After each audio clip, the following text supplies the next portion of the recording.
కేదార్‌నాథ్ మేము చేరుకునే సమయానికి రాత్రి అయిపోయింది. కానీ అప్పటికి కూడా స్వామివారి దేవాలయాన్ని చూడగానే దర్శనాలవుతూ ఉన్నాయి. మరి ఈ సమయంలో చేరుకోవాలి అంటే ఏం చేయాలి అని వెళ్లి కనుక్కుంటే, స్వామివారిని రాత్రి సమయంలో దర్శించుకోవాలి అంటే 9 నుంచి 1 వరకు స్వామివారి దర్శనం ఉంటుందట.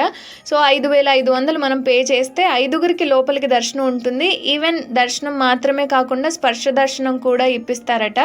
ఒకవేళ మార్నింగ్ నేను దర్శించుకోవాలి అనుకుంటున్న వాళ్ళు ఎవరైనా ఉంటే గనక మార్నింగ్ సమయం 4 నుంచి 9 వరకు మీకు స్పర్శ దర్శనం ఉంటుంది. 5,500 రూపాయలు చెల్లిస్తే ఐదుగురిని మీకు లోపలికి తీసుకెళ్తారట. చక్కగా స్వామివారిని దర్శనం చేసుకొని రావచ్చు. బట్ నైట్ టైం కంటే మార్నింగ్ టైం నేను స్వామివారిని దర్శించుకోవాలి అనుకుంటున్నాను.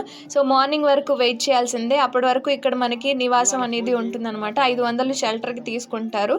సో మీరు ఇక్కడే రాత్రి సమయంలో బస్ చేసుకొని మార్నింగ్ టైంలో స్వామివారిని దర్శించుకోవచ్చు. అండ్ చాలా మంది చూడండి ఎంతమంది అఘోరాలు ఉన్నారో ఇక్కడ.